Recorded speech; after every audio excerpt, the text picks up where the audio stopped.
Going the distance with local sports. This is the X Sports Network.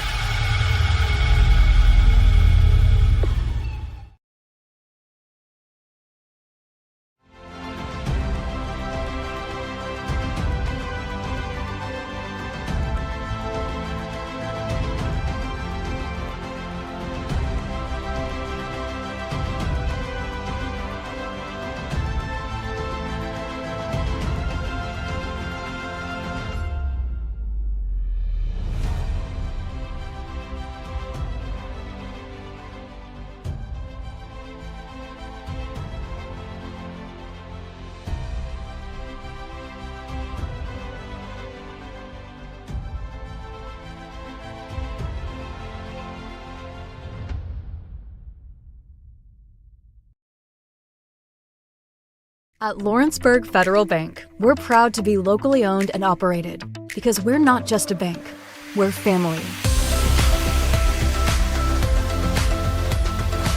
When you call, you'll be greeted by a friendly representative who's ready to discuss your banking needs, as well as offer our competitive rates on CDs and money market accounts. Our loan decisions are made in-house and never sold to a secondary market because our commitment is simple. You matter to us.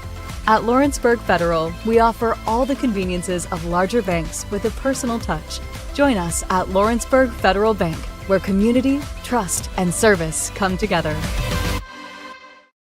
LUS is committed to our customers, from providing and maintaining energy-efficient utility services to friendly, helpful customer service.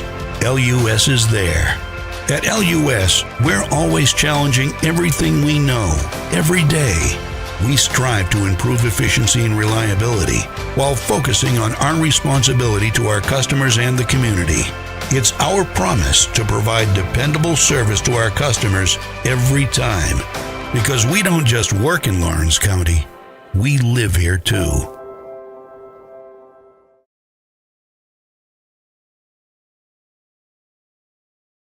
Make your lawn a legacy. At Legacy Lawn and Landscapes, we put more than 16 years of experience into your goals. We won't meet your expectations, we'll exceed them. We offer consultation, installation, maintenance, hardscapes, construction, and land clearing services. Owner John and Jamie Brewer with their team are dedicated to providing the highest quality landscape services to commercial and residential clients in Middle Tennessee. Service, teamwork, results. That's how you leave a legacy. Going the distance with local sports. This is the X Sports Network. And welcome everybody back here to X Sports Today. AJ Goodwood, Taylor Plott, Bryant, Gobble, and Michael Marks. Guys, it's good to be back here a Tuesday afternoon. Well, at least all but Taylor. Taylor's fighting a headache over it's here. Still going. And he's trying to fight it out. Fight it out for all of your all's pleasure to make it out here on the show. But Mike and Taylor didn't get a chance to see you guys yesterday. You know, you guys were out busy doing some things. But how were the holidays for you two? Oh, it's a blast. I didn't realize how exhausting they become as you get older. You know, when you're a kid, man, I'm up at 5:30 on Christmas. Let me open those presents. You know, with the Christmas church being at midnight the night before, I was rolling out of bed at about 10 o'clock on Christmas morning. So tired, but it was a great time with all my friends and family, getting to see all them. So it was great. Same for me. Yeah, it definitely got to the point where I'm not waking up at 7 a.m. to open up presents. Matter of fact, my dad texted me and he was like, "Hey, can you be here at 9 a.m.? We're doing presents." I'm like, "Look, I want to sleep in. It's my off day and everything." He was like, "Well, if we really want to do presents at 9 a.m., like, how about I just come and sleep over? Therefore, I'm already there." So I did sleep over there Christmas Eve. We had a good time, enjoying, being able to see all the family and everything and presents. So yeah, can't complain one bit. Yeah, all right, guys, let's get into the news of the day. Starting first here locally, GM for the Titans, Mike Borgonzi, he's saying that he needs to remove his Chiefs bias when looking for the next Titans head coach. However, he's got both of their coordinators in his top 8, or at least what's reported to be his top 8 right now. Spagnuolo and Nagy, various successes as head coaches, but I wouldn't say they were They're not home run hires. Not home run hires. I don't think anyone on this list is a home run hire. Yeah, I think the Titans are going to try to do something that the Bears and the Jaguars did this last season, hiring a young, offensive-minded head coach. It worked this year. Will it be something that works next year? I mean, we saw teams go kind of all in on running backs over the last offseason, and then nobody really had a crazy season. So they're probably going to follow somebody else's trend that has worked well, and we'll see if they can finally figure something out in Nashville. Yeah. The Chiefs' defense has been good the past few years, but Spagnuolo's already had his opportunity. I didn't think he would want another shot. Yeah, I was especially especially a rebuilding opportunity that the Titans are. So I can't foresee that happening. Maybe they're just kicking the tires just to see how it goes, but I don't think he'll work out. I could see Matt Nagy being more of a possibility, but has the Chiefs' offense just set the world on fire the past couple of years? But, Andy Reid, your play caller. Right, yeah exactly. Yeah. Not really. So I hope they don't go in that direction. Yeah. I hope Borgonzi is meaning what he says, where his Chiefs bias needs to be taken out of this. I don't really know why he's interviewing these guys. I didn't know why they're calling Raheem Morris either. I'm not I'm not too excited about many of these guys. Me they didn't do that. Well, they have him on the list. I mean, you voiced our frustrations and how not great of a hire it was for Atlanta. So I don't know why the Titans organization would want to hire him. Again, I guess this is just things that you do. I don't know the processes of an NFL front office. I guess you just call as many people as you can and interview as many people as you can. But hopefully they go in a different direction than those three guys that I just I think if you find some more offensive weapons to help Cam Ward, I think Matt Nagy would be a great hire, because when he was in Chicago and had great offenses, had a bunch of pieces, he could put together a good team. It's just when those guys started getting hurt, started getting traded. It made Mitch Trubisky look good. Exactly. if he can make Trubisky look good and take the Bears to, a field goal away from beating the Super Bowl champs that year in the Eagles. Double doink. Yeah, I mean they're Cody Parkey away from. Is he still the coach in Chicago now? Because who knows how that season would have rounded up. He just got fired in Dallas. Eberflus? Yeah. I was about to get to that, but sorry. So, I understand what he's saying with wanting to remove the Chiefs' bias. Spagnuolo, he's getting up there in age. I'm with you. I feel like he's not going to want to rebuild something. You want someone who is younger. Yeah. The question, though, for the Titans is going to end up being, all right, well, what is obviously, one, the right direction, but two, it's not going to take much to change what you've just had. So I feel like some sort of progress is good progress, but it might not end up being, okay, well, the next coach is the legit guy that changes the completeness of the Titans. It might just be, okay, well, he's a stepping stone in the right direction, because as we've seen, there's issues up there big time. I might be on my own saying this. This might be somewhat of a hot take. I don't know. But if I'm the Titans, I'm going after Gruden. I'm going after Gruden, because at this point, what do you have to lose? Yeah. He might not win you a championship, but he's going to bring you the energy. He's going to bring you the drive. I know that he's wanting to get back into coaching. What do you have to lose at this point? If he lasts for 3 years, get you to one playoff, well, guess what? You've taken a step in the right direction. Maybe by that point, he moves on and does something else, and you've got another candidate that's better than him, and you keep moving forward. Just tell him not to send emails. Don't send emails. But honestly, if there was a candidate out there that I feel like, you know what do we have to lose? Go after Gruden. Yeah, I think you got to look a little bit outside the box, because if you take a hire that everybody's expecting, I think we're just going to see a repeat of this in two or 3 years. Yep. All right, guys, moving on. It's now Black Tuesday for offensive and defensive coordinators. The Commanders firing both of them. One expected with Joe Witt Jr., especially since the head coach took over play calling duties in Week 10.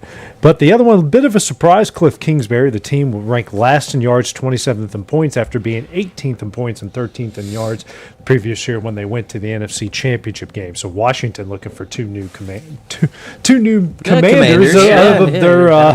their offense and their defense. Well, if anybody watched the Commanders game this year, I don't know if there was a worse defense in the NFL, at least the back half of the season. It was just not good. Yeah. The offense, worked when Jaden Daniels was healthy, but when everybody started getting hurt and everybody started, moving around pieces like that, it was something that was always going to implode this year. Just it stinks for Kingsbury because I know he's a great coach and he'll end up somewhere pretty soon. But with Witt Jr., that was it was a rough look this year. Yeah. I don't think Kingsbury got fired for the results, though. Do No. you? I think it's just. No. I think it's just he's probably wanting to be a head coach again. Didn't he was the Cardinals guy, right? Yeah. And his whole thing was getting rid of Josh Rosen, bringing in Kyler Murray, and that's gone poorly for him. And that's also gotten Jonathan Gannon fired just recently. It's crazy how the ripple effects last in an organization for that long off of one man's decision. So, anyways. Kingsbury will find stable footing somewhere else. I don't think he necessarily did a bad job. He was just dealt a bad hand this season with Jaden Daniels and his injuries. I hope that they get someone else in there that can call plays as well as Kingsbury did last year whenever they made their run to the NFC Championship. I hope, because I think Jaden Daniels is fun to watch. Him and Terry McLaurin paired together, they have some good weapons, and everybody likes to see Bill Krosky Merritt run the ball. So they have some good weapons, and we'll see who they get. The Joe Witt Jr. thing isn't too shocking. It's kind of weird though. Like Dan Quinn's the defensive guy, right? Yeah, and their defense was awful. Yeah, so I guess this is the sacrificial lamb. Like Quinn needs to take responsibility, but he's also kind of throwing his on Witt Jr. Like this can't happen again. They need to get this next hire right, or otherwise people will be like, okay, Dan, you're supposed to be the defensive guy. Yeah. What's going on? Well, and another thing for the Commanders, their passing game coordinator and quarterbacks coach DeVita Pritchard just took the head coaching job at Stanford, so their offense is going to have to move a lot of pieces really quick if they're going to try to salvage for next year. But it's definitely a cleaning house day up in DC. Yeah. Yep. And speaking of cleaning house, over in Dallas, the Cowboys have fired Matt Eberflus. His defense last in the league in points and yards, and for the first time in franchise history, gave up more points than what they scored per game this year. They gave up 30.1 points per game. Yeah, it's crazy how bad some of these defenses in the NFC East are, and how bad the Eagles' offense are, because these are defenses that are. 3 of the 4 are giving up 450 points over the season. It's just not a good year. It stinks for Eberflus because he had all this momentum going into last year being the Bears head coach, and then he gets fired, has a rough year there, and then goes to be the defensive coordinator of the Cowboys. Can't figure that out either. Yeah. So probably a guy that's going to be out of coaching for a couple of years, or maybe take a smaller position job. I mean, It's one thing to get fired from the Bears. Obviously, we see what they're doing this year. There's a chance that they might make a Super Bowl run. I have no idea. But you go from that position to the Dallas Cowboys, where you have good talent on defense. Yeah, Micah Parsons went to Green Bay, and then you let go, what was his name a couple weeks ago that Green Bay picked up? Diggs. Trayvon Diggs. And so I'll stand on that. No, I watched Trayvon Diggs play at Alabama, and I saw him get hot in the NFL. I'm like, how did this happen? This guy was not good in college, and he's the beneficiary. Dan Quinn at the time coaching the defense, making the secondary look like a bunch of studs, and then Quinn leaves and Diggs is exposed again. So sorry, that was just a take that I had. No, you're Diggs completely right. Always stunk. I didn't think he was good at all. I'm with you on that. Something Dan Quinn found with him, and ever since that he left, he's same thing with Bama. But you come to Dallas. Yes, we just mentioned who you lost, but you still have a decent defense, and you give up 30 points a game. I understand it seems like we're getting obviously into a realm where the more points you're scoring on offense, the offense seems to be higher caliber offenses now. Yeah. But still, my goodness, I'm kind of with you. It's like at this point, just take a check and whatever, just relax for a handful of years and figure it out. It's like go coach a high school for a couple of years, have them win a state championship, and then get back into it. But it's tough life for him right now. Now, some college football news, guys. Good news for Ole Miss. LSU is allowing offensive coordinator Charlie Weiss Jr. and running backs coach Kevin Smith stick around as long as Ole Miss is in the CFP. There's 4 other guys who are still coaching who are not expected to coach. This is just so drama filled, and it fits Lane Kiffin to a absolute T. at this point. This is perfect. It's like he knew Ole Miss was going to make a run in the playoffs, so he knew he could drag this out for well over a month, it seems. I got mixed opinions about this because obviously I think for these coordinators, they started the season with Ole Miss. You should finish the season with them. Why wouldn't you want to continue coaching? Then you finish your job there. You go to LSU, do that. But I don't know because LSU wants these coaches to poach as many Ole Miss players as humanly possible, and it seems that has gone as bad as it could have gone. Chambliss coming back, Lacey coming back. But I think these coaches should stay. They're the reason they got there. I think they should see them through. And good on Charlie Weiss and Kevin Smith to stay with the team. Yeah, I agree. I agree too. Wouldn't it be funny if Ole Miss beats Miami, gets into the national championship game? Let's just say it's Indiana, and they beat Indiana. They win. Ole Miss ends up being your 2025-26 national champion. Are we going to look back on this and think that, okay, Lane Kiffin is a genius?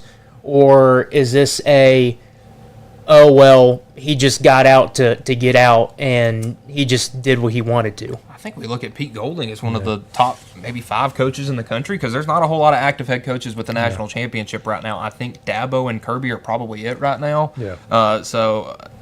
And Ryan Day, obviously, but that would be an incredible. But there would be a huge asterisk next to it. I would think so. It wouldn't be. Yeah, he has a national championship, but he didn't coach for the entire regular season. But he coached him in the hardest games in the playoff. Yeah, that's true. It's kind of a double-edged sword. At that point, the plane's already built and flying and in the air. Like all he has to do is land it. Yeah, the last thing I'll say in this regard to Golding is when they announced him as the hire, I was like, really? Yeah. You're going to go with him? The guy who at Alabama was wanting to get torched and burned at the stake for what he did on defense. And, I could go back through my text group and just show you all the text that was going on with, like, Pete Golding needs to be fired, blah, blah, blah. It was burned at the stake. And yes, you can say that this was Lane Kiffin's team up to the point that he went to LSU. However, you still need to right the ship. You still need to keep that steady, keep it on pace, and the way that he has done it, and the energy that they have, and the faith that they have in Golding being the head coach, that honestly might be the better story than Lane Kiffin leaving. It's the fact that Pete Golding did what he did and has taken this Ole Miss team on the brink of a national championship game when he had never been a head coach, I don't think. But the real enemy here is the college football calendar. The fact that the transfer portal opens up on the 2nd, coaches can leave pretty much as soon as their season's done, their regular season's done. It puts players in bad spots because what if you want to commit to Ole Miss or Miami or Indiana or Oregon, or if you're wanting to leave from those schools? Well, if you're still playing, the championship is what the 13th, 14th? It's next week. So the week after? Oh, no, it's like the 19th of the 20th. So the the next portal's week. Already closed. 2 weeks from yesterday. Yesterday, So it's the 19th, and the portal closes on the 16th? Yeah, it's the week of MLK Day, I think, So, it just puts everybody in a bad spot, and they need to change it. I like Dan Lanning's proposal is just play football until you get them all finished every Saturday. But we need to fix a way where the calendar and everything else can line up. So it pretty much gives everybody an opportunity because we don't need to see this happen again. And now to an actual football game was played last night. The FCS title decided in overtime as Montana State knocked off Illinois State over in Nashville. It's the Bobcats' first championship since 1984. They won the FCS, or it was 1AA at the time in 84, Division II and 76 NAIA, which used to be Division II. They basically lumped everybody in the one that wasn't D1. 1956, they did it over at Vanderbilt. Great atmosphere. Place was packed. Ended Illinois State. They already made history. The first FCS team to win 4 straight road games, including overcoming a 2-touchdown deficit at North Dakota State to get there. And on top of everything, they make this comeback. They have the ball with a chance to win it in regulation. Kick blocked. They score. They score on like the first play or second play of overtime. Extra point blocked. Montana State gets a touchdown, kicks the extra point, ball game. And well, see, the game almost ended in regulation because that field goal was blocked, and Montana State returned it to the Illinois State 40, and then on a third down they had just a disastrous play. They had lost 30 yards. A minute and a half left. The snap that went over the quarterback's head. It was a great game, great atmosphere. I was watching a lot of the Nashville media who was there was showing pregame shots. It was like a packed SEC atmosphere.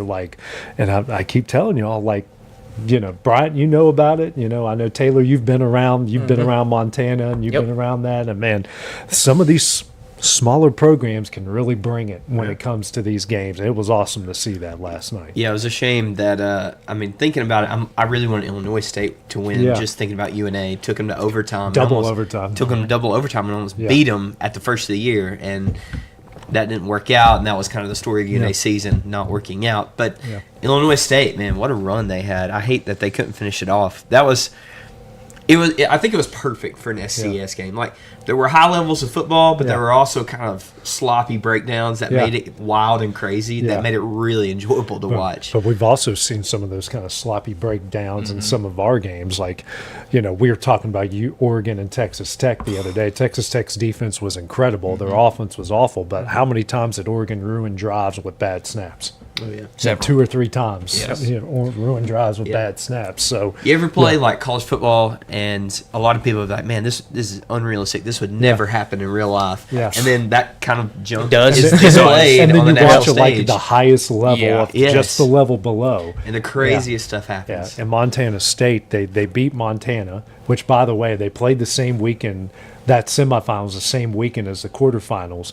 It was more expensive to get into that game than any other quarterfinal games. Wow. The secondary market, the cheapest you could find was $654 to get into the semifinal between Montana and Montana State. It was that serious. But it was great. Good to see them. We had the D3 champ. It's weird. D2 was middle of December. D3 was Sunday, and they were scooping the snow off the field in Canton because they play at the Hall of Fame Bowl. And then that was a great story as well. UW River Falls winning the national championship. Their coach had been there for forever, and they had terrible seasons. Yeah. And then out of nowhere, they get this dude breaks Joe Burrow's single season yardage record, and then go on to win the national championship. Yeah. And their leading receiver works so their quarterback has a job to pay for school, and their leading receiver was one of his buddies that worked at the restaurant, and he played basketball at the same school, and just asked him if he wanted to play football, and then boom. Leads the team in receiving yards, and they win a national championship. They had to up in the Wisconsin Whitewater, which that's a powerhouse. North Central's been pretty consistent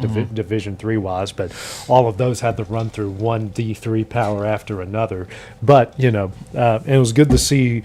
Well, the Missouri Valley, who is the SEC of the FCS, was represented. So it was a Big Ten SEC with the big sky in the Missouri Valley going at it. We need one of those UAC teams, Brian, or someone from the SoCon. Yeah. The Northwest is dominating FCS. We need the South back in it because the South is we talked about that's another topic we're about to get into as we're going to go some keep 'em or dump 'em when we return here on X Sports Today. Are you looking for a non-factory job environment? Livingstone Freight Solutions is a 3PL company that began managing warehouses in Tennessee, Alabama, and Mississippi. With our multiple shifts and experienced management team, our goal is to give you, as an employee, a safe family work environment and competitive wages. We offer a wide variety of employment opportunities from forklift drivers to management level positions. We also strive to offer a competitive benefit package and PTO options. For more information or to apply, visit us at livingstonefs.com or give us a call at 931-269-3255.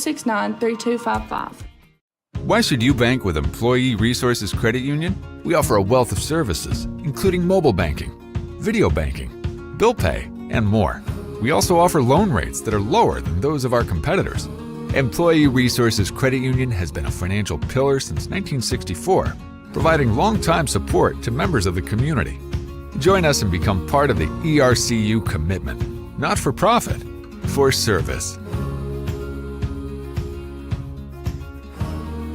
Being raised in Tennessee, we believe in the importance of family and community. Creating a positive experience at our family-owned and operated business is one of the ways we share that belief. Being in an accident can be extremely stressful. When it came time for my repairs, Mashburn's made it easy. I am lucky to have a wonderful company in my community like Mashburn's Collision Center. It's reassuring to know that I'm in good hands because their work is second to none. We pride ourselves that the Mashburn name is one of the most trusted in Lawrence County since 1981. Mashburn's Collision Center. Let our family take care of yours. Shop McMaster's Home Gallery for furniture, appliances, and more. And shop quality, shop convenience, shop service, shop local. A family-owned business with a long history of serving the region. We're a one-stop home furnishings destination. We feature brands you know, competitively priced, backed by professional installation and service. You can trust that we'll take good care of you before and after the sale. For your home, shop smart. Shop McMaster's Home Gallery today. Got primary care? Find your way to better health with primary care by One Stop Medical. With decades of combined experience, you'll find a one-on-one relationship just like the old days, but with the convenience and technology of today. When One Stop Medical does primary care, it's the best. Call today for an appointment and find your way to healthy living. Serving Lawrenceburg, Pulaski, and Hohenwald. Phone 931-244-8220. Primary care by One Stop Medical at its best. Going the distance with local sports. This is the X Sports Network. Welcome back to X Sports Today. AJ Good with Taylor Plott, Bryant, Gobble, and Michael Marks. Guys, time to play some Keep 'em or Dump 'em. Brian and I kind of touched on this yesterday a bit, guys. I just want to get your all's thoughts, Brian. You can still add on if you want to, if you had any more thoughts. Struggle for the SEC in the postseason. 3 of their 4 wins have come from 3 of their 4 bowl wins have come from the playoff. Mm-hmm. 2 of those were against each other with Bama and Ole Miss and Tulane. The only other win for an SEC team in the postseason so far was Texas over Michigan in the Cheez-It Bowl. So, has everyone caught up to the SEC, or is they just the bowl games just aren't their thing right now? Well, I think it's a mix of the two. I really do think that the playing field was drastically even when they implemented the NIL and the transfer portal. But I also think that, well, I would say most teams have caught up, but I just feel like the SEC teams compared to some of the Big Ten teams I watched in bowl games, it felt like the SEC teams had like 7 or 8 guys sitting out or opting out when they would Tennessee's only have 2 or 3. Best players on both sides of the ball. Yes. In the secondary, and Chris Browse and wide receiver didn't play. Yeah. And I think that played a huge impact in the game.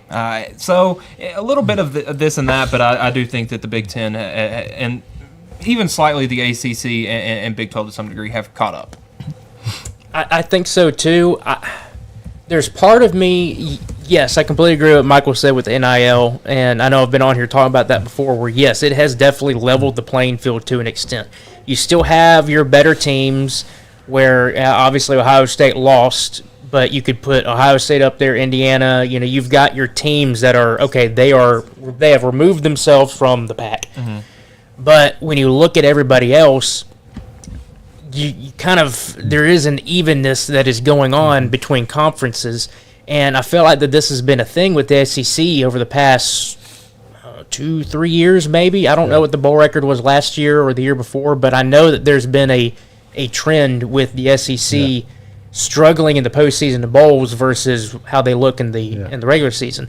On the flip side, I do think a good amount of that has to do with the SEC. Yes, you have your Georgias, you've had your Alabamas, you've got Texas, you've got your big teams in the SEC, but week in and week out, we beat each other up. Mm-hmm. So you get to the end of the season, you've got injury-laden teams out there where they have 5-6 starters out, so they're almost a shell of themselves from what they were during the beginning and middle of the season, and you pit them up against a good Michigan team or a good I'm trying to think of Illinois or just one of some of the games, and they can get you. So I think it's kind of hand in hand with, I think NIL has definitely leveled the playing field. I also think that the SEC beats itself up during the season, and I don't know, maybe it's just maybe it's just by the time the SEC teams get to the end, maybe the teams that they're facing the bowl game are maybe a little bit healthier, or they just are better scheme-wise. I don't know. Honestly, talking about Illinois, that game shocked me. I really thought that Tennessee was going to just handle Illinois pretty, not like significantly, but would handle business. I think Illinois kind of exposed Tennessee's faults all year long, which is big offensive line, ran the ball down their throats, control clock, and it put Tennessee at such a disadvantage at that point. And it just boggled my mind, the fact that the lack that Tennessee ran the ball. And they ran the ball a ton in that game. Mm-hmm. Illinois played with 3 high safeties almost the entire night. So they weren't going to let Tennessee beat you over the top, and we were running for 7-8 yards of play. Yeah. I don't know why they went away from that. But high tempo, boom, boom, boom, boom, boom. I mean, they've done it before. They did against Georgia pretty effectively. Yeah, but, with the NIL and transfer portal, used to in Alabama, their right guard would get hurt. Okay, 4 stars coming in behind. Right. Now it's maybe a 3-star or a walk-on or something like that. Now these backups aren't as big as they used to be, and they're going to these other teams now. I think it's really, honestly, from a year-to-year basis, I think that we could see a new national champion every year for probably the next decade. I think that the dynasties are over. I'm with you on that. I will still stand by what I say I think dynasty, if there is a definition for like a year length that you need to be like called 2 one. 5 years maybe. 2 to 3, 2 to 4 now. The last thing I will say, because you make a good point with the, right guard or tackle, whoever gets hurt, all right, who's the next man up? And you still, even with some of the wide receivers that Alabama has now, a lot of Alabama players are going into the transfer portal. Well, you look at how the depth chart was. There are one of the first wide receivers that came out. He's almost been non-existent since like the second or third game of the season. Yep. He's a 5-star. Well, he's behind several players. So you talk about level the playing field. He can go play for Illinois or Indiana or someone like that and make a direct impact.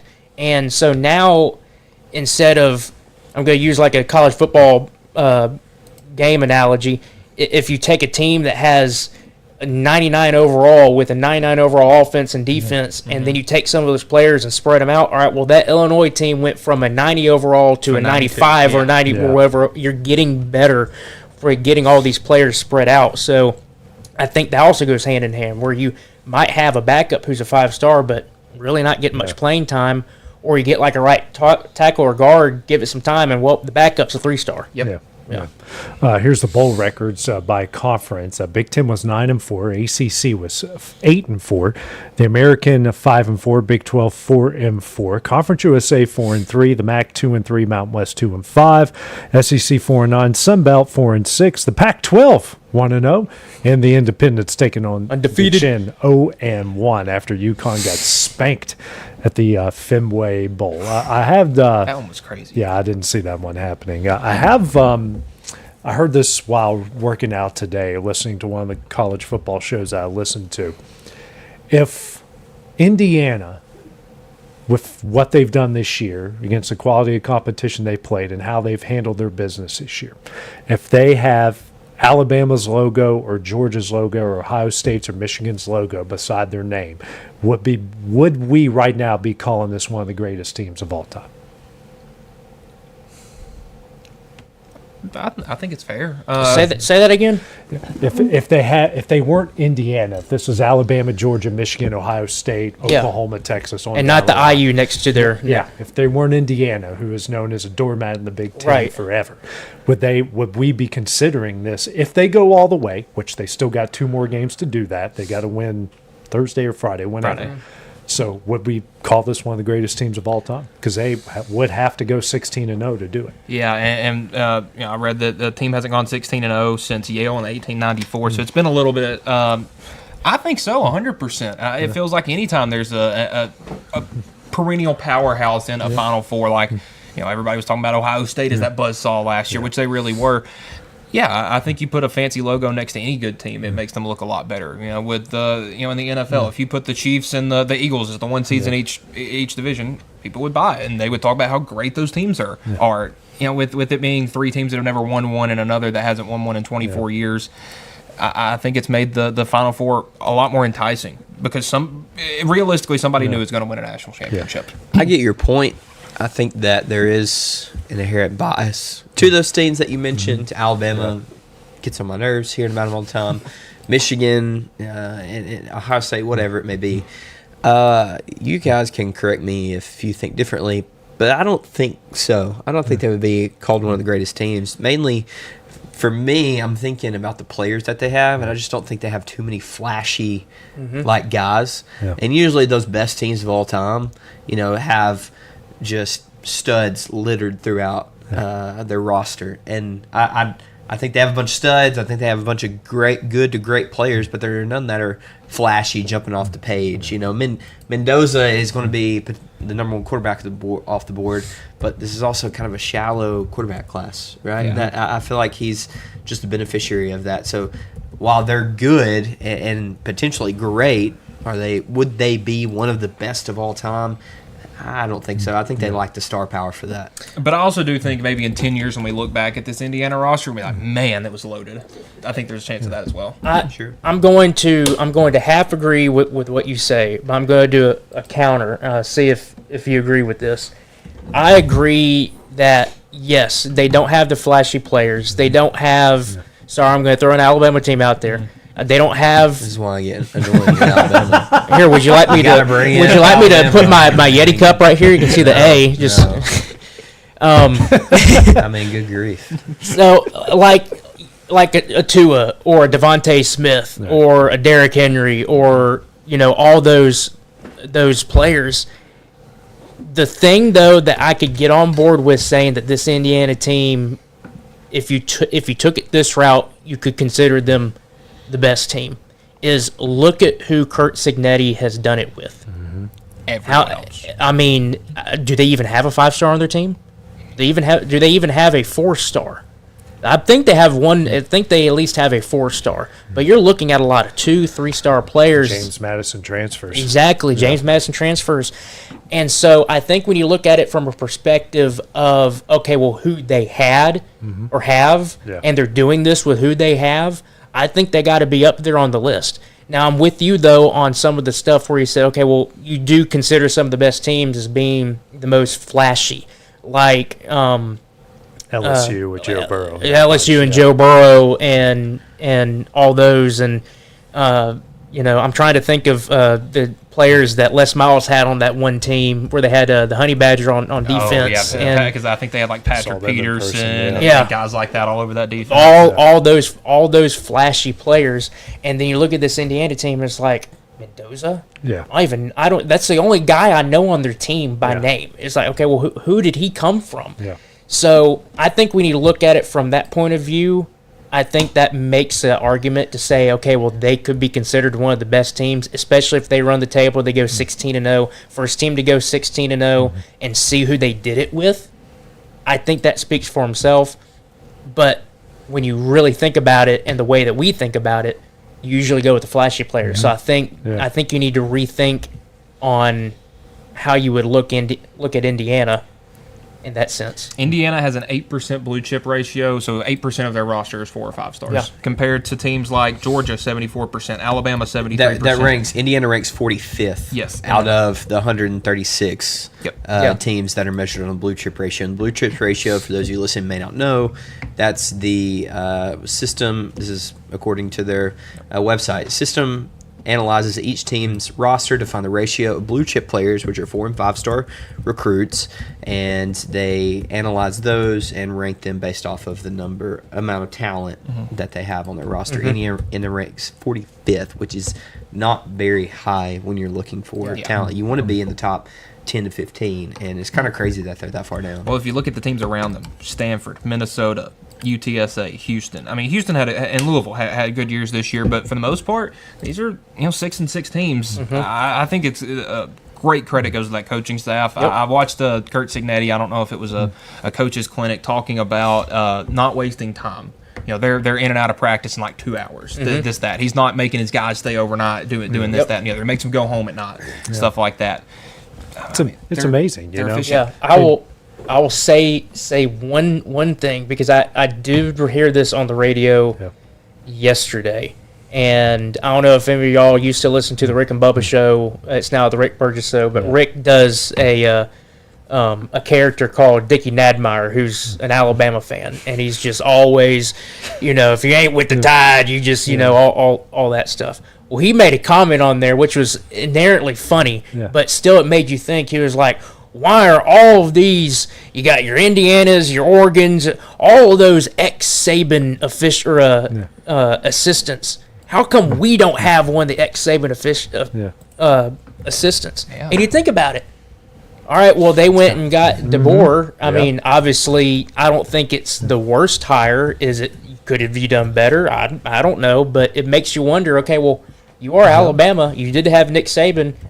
Why didn't you go after a Cignetti? Or why didn't you go after a Dan Lanning? Or maybe you did, and they said, no, thank you. Makes you think. DeBoer was like one of the best.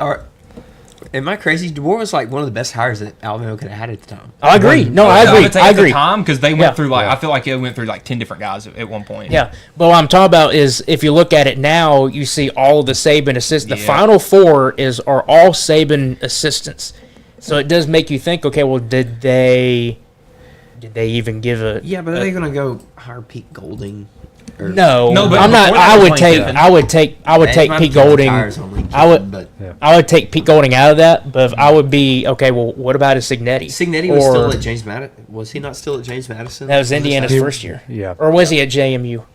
He's been at Indiana for 2 years. 2 years. 2 years. And DeBoer, so he was coming out of James Madison. Yeah. So that would not be Alabama's. But I think style. I think to be fair, I think he was already hired before Nick Saban. He might have been, but they're still not going to hire an up and comer. They're not going to hire somebody that did well at a small school. They want the $1 million hire. They want the gold standard. They're going to go get DeBoer, who was at the top of the league at the time with Washington. And you're completely right. You're completely right. It's just one of those where you just kind of sit back and you think, okay, well, hindsight's so much fun. Hindsight's 20/20, but it does make you think a little bit. It's like, okay, well, what if there's a lot of speculation now going on? Okay, well, what does DeBoer have to do in now year 3? And I mean, I think he's doing a decent job. Yes, there's issues. There's no ifs, ands, or buts about it, but made it to playoffs. You beat Oklahoma. Okay, you took that step in the right direction. But let's just say year 3 is a step back.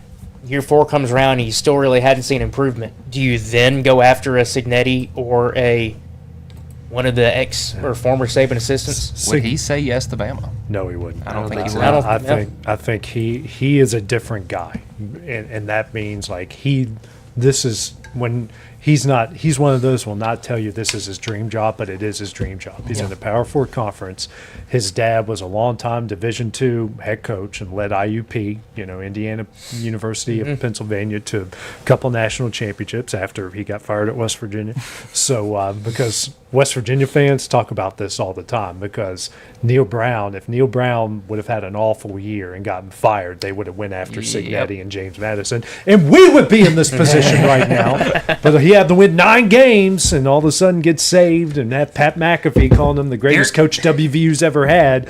We got rich, we're fine. Gary Green was the dude. We got rich, we're fine, we're okay. But we could have had Kurt. Not that necessarily he would have taken that, because they did fire his dad. Not saying that would have happened. But he's just a different guy. And honestly, I love that about him. He's not looking for the next big job. He's like, I'm going to be where my feet are. I'm going to make this a big job. That whoever takes over for me has to fill in my shoes and continue this big tradition that we've started. So if he left right now, it wouldn't be that way. People would just expect Indiana to fall back into the slump. And they probably would. But if he keeps sticking there and doing what he's doing with them, they're going to be that next power. Because think about it, when I was growing up, Tennessee, Nebraska, Miami's getting back to it, but Miami fell off for a very long time. Notre Dame somewhat on the way back, but these were all huge. And Michigan, you can add Michigan in there. They've had one spike and rise with a lot of cheating, and they won a national championship. But those were the big programs. When I was in high school and early parts of college, and now it's completely flipped. Vandy's 10-3.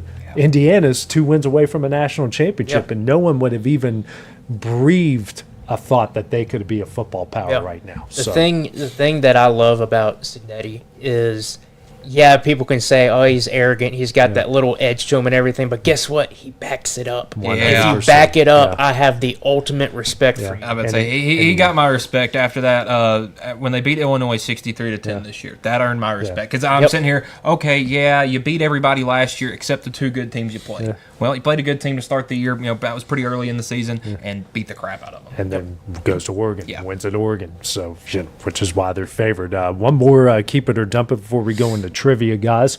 Special teams, how big is it not only in the college football playoff, but in the NFL with their playoffs coming up this weekend? Because we mentioned the FCS playoff. We have a field goal and an extra point block that cost Illinois State a national championship. And then a missed field goal, a missed extra point almost cost the Steelers the playoffs, the division, and a whole playoff game. And then a missed field goal costs the Ravens. I have proof that I jinxed that on purpose. The Ravens game. I texted our group right before he was about to kick. Said he has to make this, right? No. Nope. He doesn't. I think kicking is by far the single most important job in football. Yeah. Because I mean, it's special teams as a whole. Because I hate to beat a dead horse, but that Notre Dame Texas A&M game, if Tyler Buckner can just catch a snap and do that, maybe we're looking at Notre Dame in the playoff instead of a team that's in the Final Four right now in Miami. So it's got interesting effects. I mean, look at Ole Miss's kicker in that game. He hits a 55-yarder, which was a career long, and then hits a Sugar Bowl record 56-yarder. Oh, and then a 47-yarder to win the game. And look what happened. Oklahoma's kicker, who was could awesome not miss all year, and then gets in that playoff game and misses. Goes 1 for 3. Yeah. Well, it's the whole kicking game. It's not just the kicker. No, I mean, we saw last night Yeah. that one kick was missed because it was a bad snap. The holder had to take an extra second to get it up, and that's just enough time for the guy to come and block it. Punting in the NFL, the only time you're going to get guys down inside the 10-yard line is if you punt and make them drive the length of the field. The special teams is incredibly significant. Especially with a good punter, because 9 times out of 10, if you turn on the TV, your team's on offense, it's 1st and 10 at the 7-yard line, you don't think that drive's going anywhere. And think about all the big losses in Nick Saban's history. There's been a special teams gaffe at some point in those games. Kirby tried to steal one from Georgia. He ran that play that Notre Dame did. Was it tried to bring out the fake punt? It was a fake punt, right? And I think they stole 3 points off of that. They didn't score and capitalize as much as they could have. And then he tried some dumb fake punt there. It's another one of those things you were talking about, Signetti, and we're not going to get here super early. We're not going to stay super late. We're going to keep our guys fresh. I'm thinking Kirby and those guys get there at 4 a.m. and they call a play as dumb as that. It's like you are not using your time wisely because they're that's the decisions. They get to the end of the game and they're sleep deprived. Did y'all see the Colts with their fake punt and then they ran it again? And then they ran it again because on first down. Who are they playing? Texans? Texans couldn't figure out. It's like, wait, their punt team's still out here. What do we do? And so they're trying to sub players, and the punt team's ready to just snap the ball and go again and caught the Texans off guard. So they got a first down running the fake punt, throwing like a jump ball to Alec Cox. I think that's who it was. They kept the punt team on the field and got another 5 yards because of the incompetency of the Texans know what to do in that situation. So, great special teams. Maybe the most important side of the ball. Could be. Yeah, absolutely. Guys, let's get into some trivia. We're going to go NFL playoff trivia since it starts Saturday. That's right. There's Packers. Yep. All right, guys. Career passing yards, top 10 in the NFL history in the playoffs. It's got to be Brady at 1. Number 1, he has almost doubled number 2. He has 13,400 career passing yards. Holy crap. This is in the playoffs? Yeah, just in the playoffs. Peyton Manning. Number 2, 7,339 career yards. Eli. Eli is not in the top 10. I think his only years that he won playoff games were the years he won the Super Bowl. Was it Super Bowl? Eli's 23rd, 2,815. I couldn't remember how many playoff games he had. It's all pretty much Hall of Famers. Okay. Here's let me give you 15 is Terry Bradshaw, 14 Troy Aikman, 13 Jim Kelly, 12 Kurt Warner, 11 Russell Wilson. Is Drew Brees in the top 10? I know he's number 8, 5,366 yards. Joe Montana. He is number 7, 5,772 yards. Steve Young. Not in the top 10. Rodgers. He's 19th. Oh wow. Yeah, Aaron Rogers is fourth, 5,894 yards. I guess Favre's right there with Number him. 5, 58. Oh wow, 5,855 yards. Yeah. And Rogers is going to play another game, so Rogers is going to if he throws over 100 yards, Rogers will move into third all time in career passing. How about that? There's no way he's catching Peyton unless he plays another year or just has a An insane ridiculous run here. Is Ben Roethlisberger in here? Because the Steelers were always good. Number 3, 5,972 Good call. yards. So we have 1 through 8. You got 1 through 5, and then you've got 8. 1 through 5 and 8. No, 1 through 5, 7 and 8. Okay.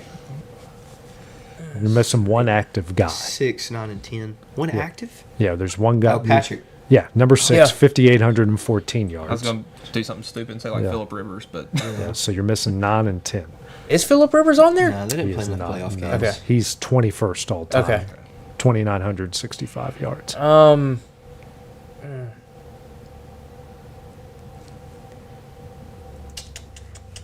you So said they're Russell both- Wilson already. Yeah, He they're was outside. both of these are in the Hall of Fame.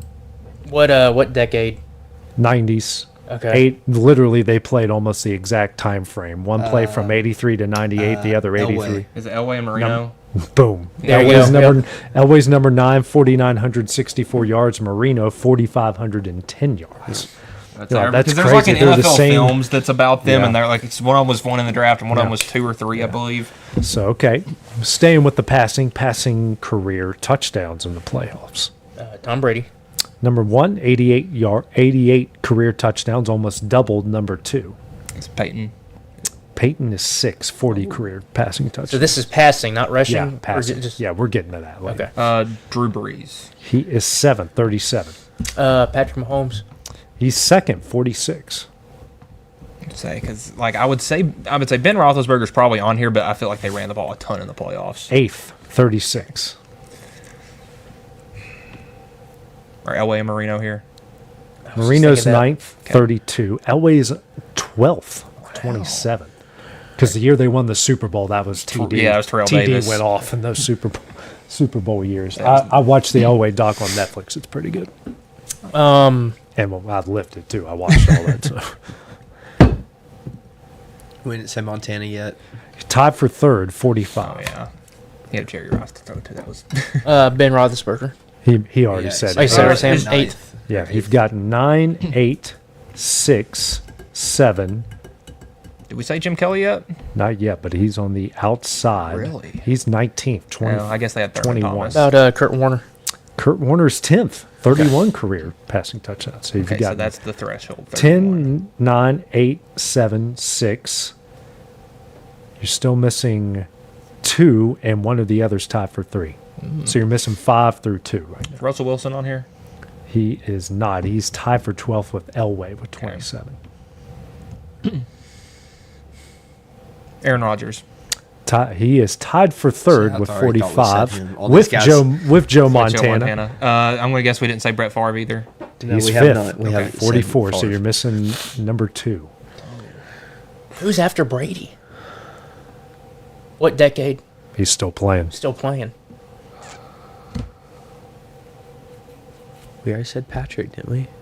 You did now. He's number 2, I 46. thought I said Patrick. I heard somebody I'm said sorry. Patrick I'm- Mahomes. That's okay. Well, I might we were not have. throwing, I we were don't throwing know. a bunch Yeah. at you. We were throwing a bunch at you. 46. So just don't think about this. Josh Allen is 15th right now. He has 25 career passing touchdowns, and Joe Flacco has 26. He's 14th. So just if Josh Allen, no, he's going to need if he throws 6 or more touchdowns in the playoffs, like they win a bunch of games, he'll move into the top 10 all time, which It's is possible pretty this year. cool. Let's go to receiving touchdown leaders, top 10, but we've got a lot of ties in this top 10. Jerry. He's got to be number 1. Number 1, Yep. 22 all time with 3 different teams. Terrell Owens. T.O. is not in the Wow. top 10. Does it Yeah, include you gotta tight make ends? What's that? It's reception touchdowns. Yeah, receiving touchdowns. So it'd be tight ends too. Yeah. So like Rob Gronkowski. Number 3, 15. Oh, Good Travis call. Kelce. Travis Kelce. Number 2 Yeah, with yeah. 20. And I hope you retire. Do not take my man's record. Randy Moss. Randy Moss is tied. He's tied with 5 other guys for 5th with 10 career receiving touchdowns. Oh, that could be a billion guys. Like, who's the guy on Thursday Night Football? The tight end, Antonio. Oh, Antonio Gates. Is that it? No, it's not Gates. Maybe I'm thinking of the wrong name. So Gates played for the Chargers for forever. This guy played for the Chiefs too. Oh, Tony Gonzalez? Tony. Yeah, Tony Gonzalez. I had the wrong Tony. Not in the top 10. He didn't play in postseason games, I guess. Because his Chiefs teams were weren't great, and then he went to the Falcons, and he was at past his prime, but still good. Yeah. There's a lot of older names on this list. I will put this. A lot of Hall of Famers, though.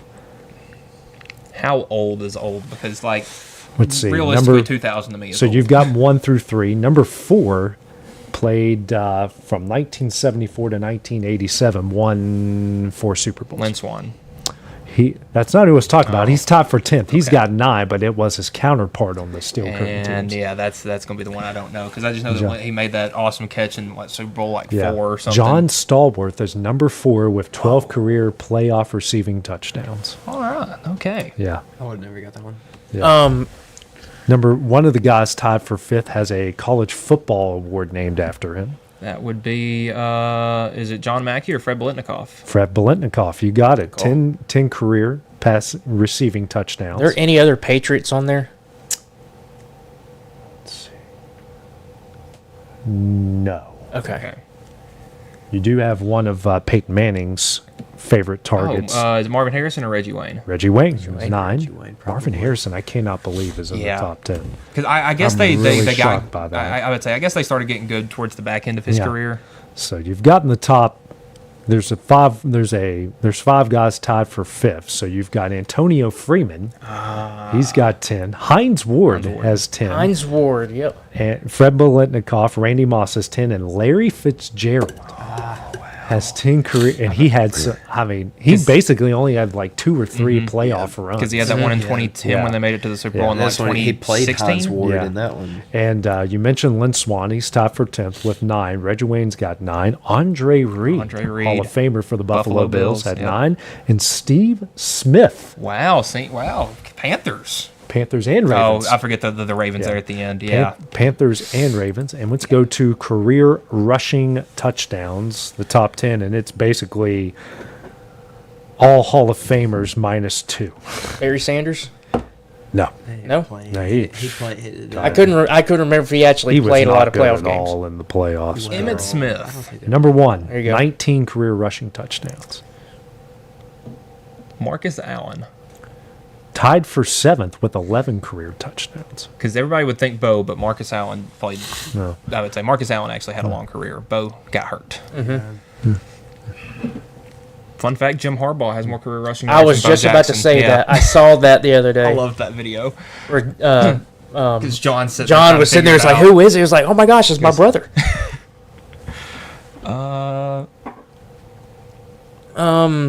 Is it got some pre-Super Bowl era? Like, is Jim Brown on here?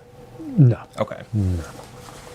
I think we're just doing like current playoffs. Okay. Let's see. There's a bunch of 90s, 70s, 80s, and a couple current guys. It's weird. We've only got one active guy in the top 10. Derrick Henry.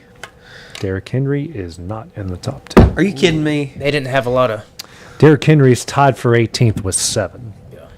Oh wow. Maybe that's why the Titans never had success in postseason. Yeah, they never gave it to him. Yeah. LaDainian Tomlinson. LaDainian Tomlinson is not in the top 10. Playoffs that much. We're talking playoffs. Actually, LaDainian Tomlinson's tied for 29th with just 6. Ooh. Is Thurman Thomas in here? And tied for 2nd with 16. Current guys. There's only one. There's only one current McCaffrey. guy. Jerome Bettis. That's a good one. Bettis is tied for 10th with 9 career touchdowns. Well, it makes me want to throw Franco Harris in there as well. Franco Harris is tied for 2nd with 16 career touchdowns. So you guys have got for the Chiefs. Were you saying somebody for the Chiefs? I'm just trying to think of current. You've gotten the top 3: Smith, Harris, and Thomas. We mentioned one in a couple good years that he had. He's tied for 4th with 3 other guys. Are there any quarterbacks on there? Yes, there is. Like Josh Allen. Patrick Mahomes. Him and Josh Allen are tied for 18th with 7 career rushing touchdowns. So is Lamar on here? No, he wouldn't be on here yet. Lamar Jackson, no. You actually got to score points in the playoffs. So. I would say you got to. Christian McCaffrey has 6 career touchdowns. Raheem Mostert, 5 career play. Wow. Most of those 49ers. That 49ers run in 2020. Yeah, that run. Man, he was awesome that year. You say there are quarterbacks on there? There's the guy who is in the top 10 is a quarterback. The active guy is a quarterback. Who is active? Okay, yeah, I was going to say someone old. I was going to throw Michael Vick in there. Is it Russell Wilson? No. Rodgers doesn't run the ball. No, it's not him. He's semi-mobile. A quarterback? Not Stafford. Are they in the playoffs currently? Yes. Stafford, Purdy, Bryce Young. Jalen Hurts. It is Jalen Hurts. Yeah. He is standalone at 9th with 10 career rushing touchdowns. Push, baby. Nothing accredited to his running ability. I would think maybe 1 or 2 of those was actually like a decent run. I would say, how many of those aren't the tush-push? It would be a fun question. That would be great to examine it. You guys want me to give out some of the answers here? Okay. Give me a team. I feel like I could probably. Tied for 4th. He played his entire career, very short career, 95 to 01 with the Denver Broncos. That would be TD. 12 career touchdowns. This guy kind of spread. No, he played his entire career, 1971 to 1985 with the Washington Redskins. John Riggins. Yep. The what was his nickname? He had a really good nickname. But he is also tied with a man that split his career between Buffalo and Seattle. Even though all of his playoff games came with Seattle. Oh, Marshawn Lynch. 12 career rushing touchdowns. He played for Buffalo? I couldn't remember if he did or not. He started with Buffalo. He was drafted by Buffalo. I did not know that. Yeah, I honestly thought he was drafted by Seattle. Look at some of those Buffalo teams he was on; they were stacked with talent. I would say they had C.J. Spiller, LaShawn McCoy. They were pretty good. We said Marcus Allen; he's tied for 7th with LeGarrette Blount with 11 career rushing touchdowns. He just always ended up on the Super Bowl team, whether it was the Eagles or the Pats. And also tied for 10th, 9 career rushing touchdowns. We mentioned the bust, Jerome Bettis. He is tied with Tony Dorsett, Larry Zonka, and Leonard Fournette with 9 career playoff rushing touchdowns. I guess he really carried the Jaguars that playoff run. And the Bucks. Don't forget the Super Bowl. The Bucks. You thinking of Riggo or the Diesel? The Diesel, yeah, because they on the radio when he would break off a big run or score a touchdown, they played a train horn sound effect. There's one. It's like the 4th and 2. The play is like 39 chip. They're playing the Dolphins, like I think it's the 81-82 Super Bowl. He goes off the left side, and they're play-by-play. He's gone. He's still running. They play, doot, doot, doot, doot. There's the Diesel touchdown, Washington Redskins. It's a great NFL Films clip. It's awesome. Here's some of the other names. Tied for 14th, 8th career touchdown. Sean Alexander, Curtis Martin, Ricky Waters, and Steve Young. In that 18 class with Allen Mahomes and Derrick Henry, Aaron Jones, Kareem Hunt, Chuck Foreman, Kenneth Davis, Roger Craig, Tom Brady, Mike Allstott, and Saquon Barkley. All have the same amount of playoff rushing touchdowns. Yeah. That's incredible. It's crazy. NFL's weird, but it's beautiful all at the same time. How about that? I love blowing your all's minds with some of these. Tom Brady, Mike Allstott, and Saquon all having the same amount of playoff touchdowns just doesn't make sense. And then Leonard Fournette being ahead of all of them. Yeah, and then LeGarrette Blount in the top 10 career rushing touchdowns, all basically just going hot for like 2 playoff seasons. And it kills me that they're not ahead of Derrick Henry? No, he's only. Are you kidding me? He's only got 7 career rushing touchdowns. Oh my god! Well, Derrick Henry's had like how many playoff games? 3? No, he's had more than that. He was the backup when they started making the playoffs for the Titans. They had that run where they made it to the AFC Championship game, right? That's true. And then they had the number 1 overall seed and got upset by Burrow in the first round. Yes. So he's made, and then his couple years in Baltimore, I don't think they've played more than 2 So maybe they're not making it this year. So maybe 6 or 7. Last year they played in 2. Yeah. So he's only got like 6 or 7 maybe playoff games. That's fair. And you think like Emmitt Smith had a run for 3 years where they played 10, 11 games, and that offense revolved around him. Yeah. So, and then all the playoff games leading up to that. So it's crazy. There's not like a 40. I get the 49ers were a heavy pass offense in that West Coast system, but it's crazy they didn't have a running back in there. Well, Roger Craig was just on the outside. Yeah. Ricky Waters. Oh, I love Ricky Waters, but Ricky Waters didn't stick around with him long enough. But that's not too shocking. I mean, Steve Young, I thought would be a little higher. Two, three, because 4, 5, 6, 7. The Titans have played in 7 playoff games since 2017. Now, Henry could have been hurt for some of them. There was one year he had like a broken foot. Oh, yeah. And didn't make it. That might have been 17. That might have been 2 games for them. Yeah. So yeah. He might only have 7 playoff games in but his career. still, he's Derrick Henry. Give him at least 1 touchdown in the game. Man, this makes me mad at the Titans. I am so mad at the Titans. I went to my first year living here. The Titans play the 49ers on my birthday. On Thursday night. On a Thursday night. We went to it. The Titans won, which I had a feeling they were going to win. Bullock could have game-winning field goal. There was this guy in my section that was talking so much trash on who was our quarterback, Garoppolo. Jimmy G.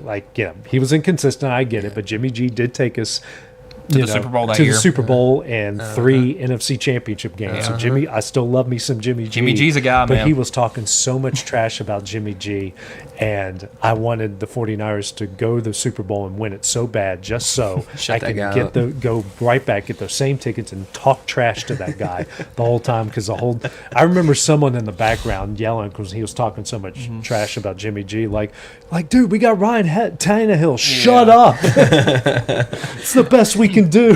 Yeah. Oh, guys, another fun show here, and always love blowing their minds when it comes to statistics and some good trivia. So, no show tomorrow. I've got to go to East Tennessee, Walter State, Pellissippi State, or TCCAA games of the week. 2 top 25 teams, Walter State, the men's and the women's, pretty freaking good. So turn into that little local rivalry. But we'll be back on Thursday here, and we're also going to talk some local sports on Thursday as well. So for Taylor, Bryant, Michael, and myself, we'll see you guys in a couple days. Going the distance with local sports. This is the X